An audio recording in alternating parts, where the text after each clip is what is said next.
I have a feeling that he lived his life according to a thought that whatever is in front of you, if it's worth doing 100%.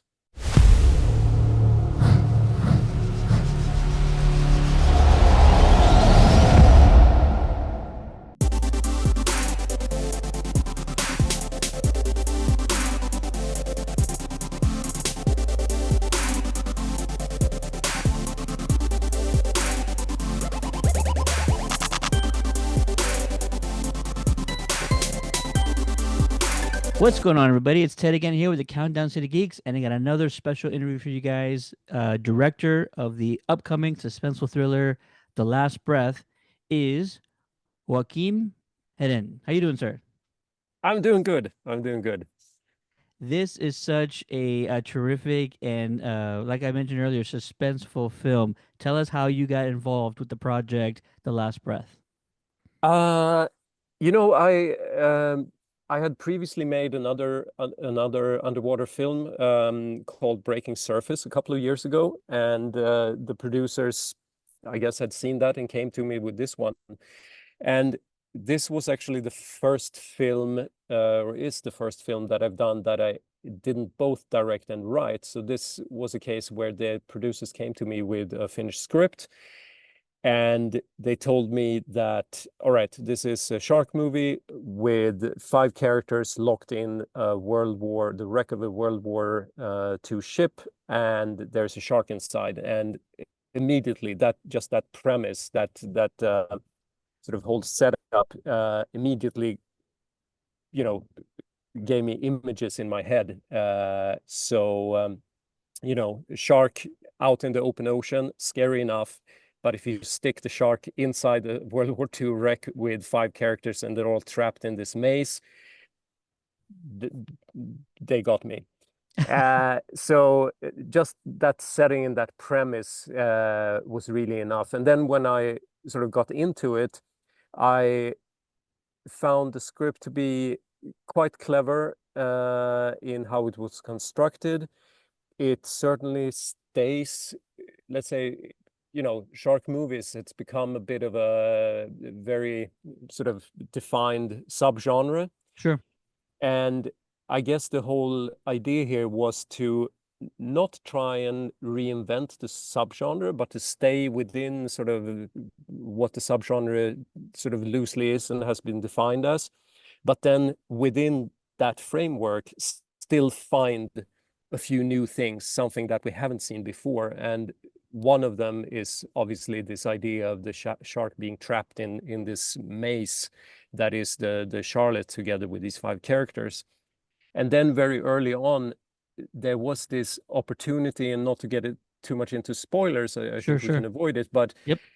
sort of halfway through the movie, there's a key scene, a key sequence where um, one character basically has to perform underwater surgery. And this was something I've never seen before. And just, we have 100 and whatever years of films behind us. There is tens and tens and tens of thousands of movie. And to some degree, anything and everything has been done before. But I have to be honest and say, I've never seen underwater surgery. I So I believe that you're was right. yeah, so it was fun to be able to have that sequence be something that, at least I haven't ever seen before. So those are the things that drew me to the project. Yeah, and there's so much other, again, I'm not going to get into any details because I want people to go in this kind of blind and have this not known too much. But you did find a lot of very unique ways of building tension and having action sequences on this old World War II ship. And I found it very creative, very innovative, and some of the things that you guys were pulling off. And so I applaud you guys, and especially the writing team, for doing this. I also want to talk to you about Eric Borenson. Yeah. This movie looks spectacular. The story and everything is wonderful, but it just looks so cinematic. Tell us about the collaborative process between you and Eric and trying to find the right tone and the right feel for the entire film. So Eric was one of two key collaborators from my first underwater film, Breaking Surface, that I could bring to this project. And in my mind, there was never sort of uh, a question whether I wanted to bring him on or not, because we had such a good collaboration on that first movie. And I think that we took a lot of the ideas and a lot of the ways of working together that we, because on that first film, Breaking Surface, we to some degree had to invent the wheel. Um, but now for this film, we could take a lot of the what we'd learned from shooting underwater. Obviously, Eric has done it for many, many years, but on this scale, because, for underwater cinematographers, usually they come in for a couple of days and they shoot, a short scene that goes into a bigger movie. But both in the previous film and in this film, the majority of the film is set underwater.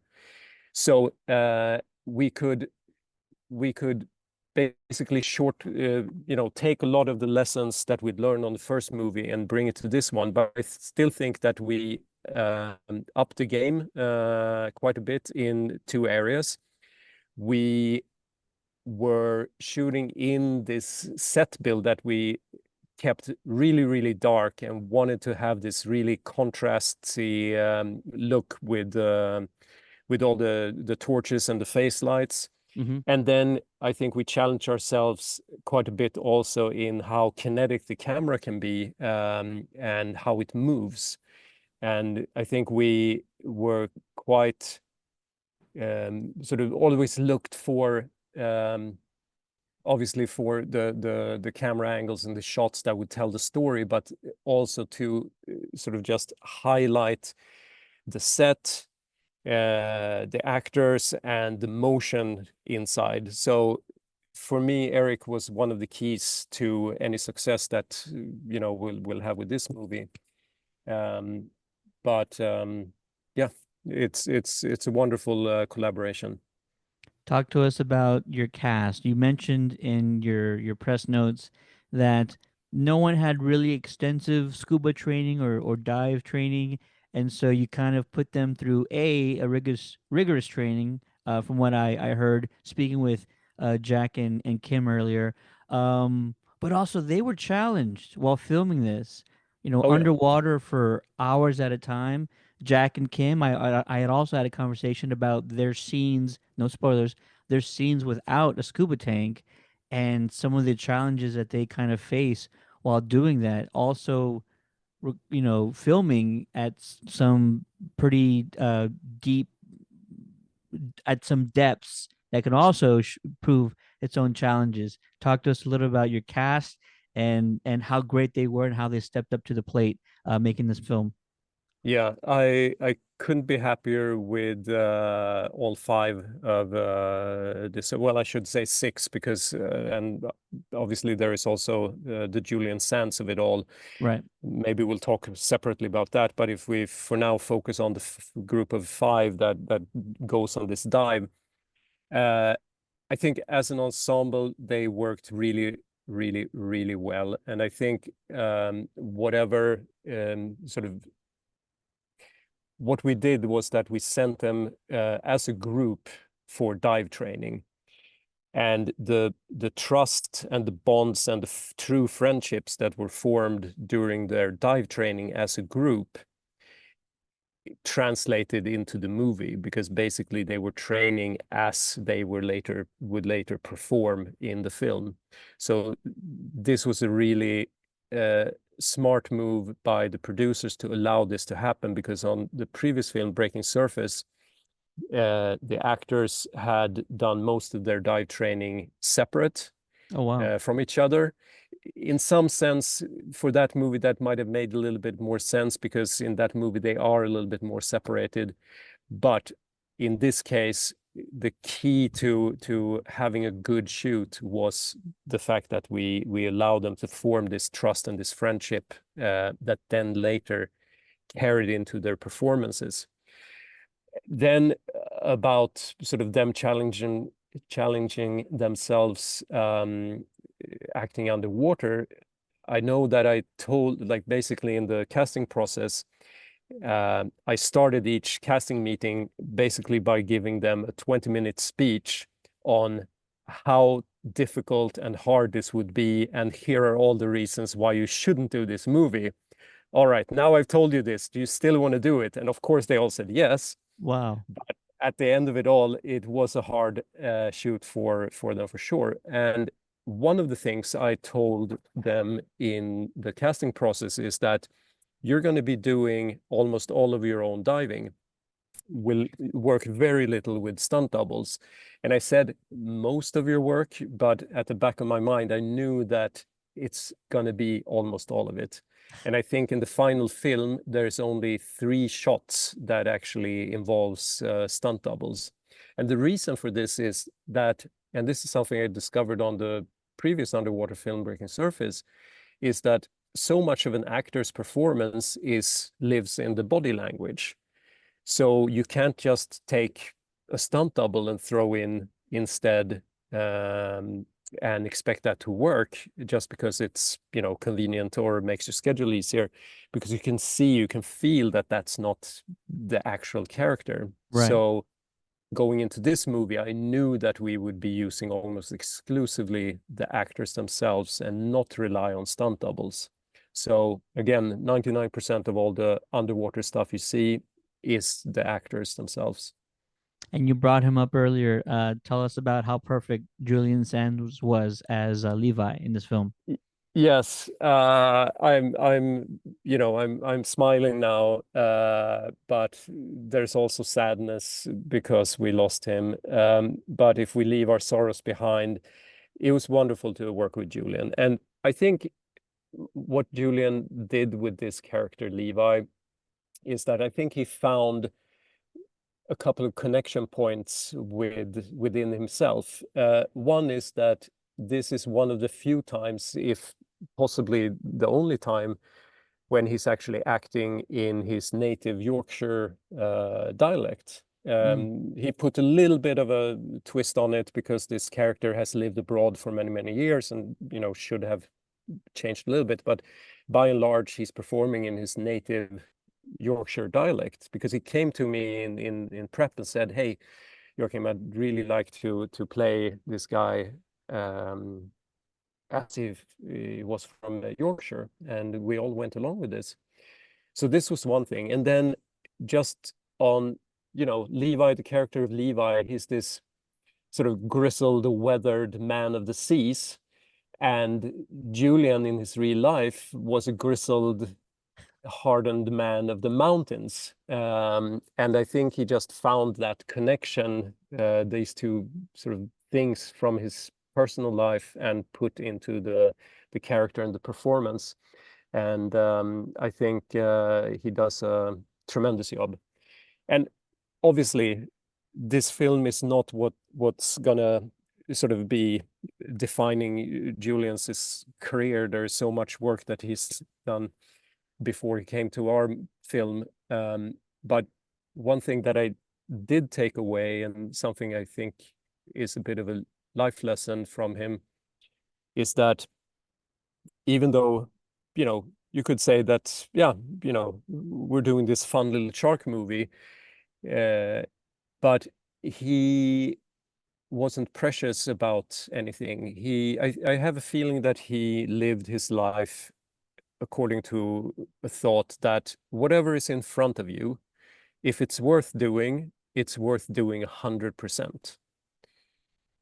And be and I think that's the thing more than anything I will take away from working with Julian. And I remember very, very specifically, there was this quite long scene with the 5 friends. They're sitting around having a catch up as the characters, and it was a scene that probably took a good 6, 7, maybe even 8 minutes to get through on the day of the shoot, for each take.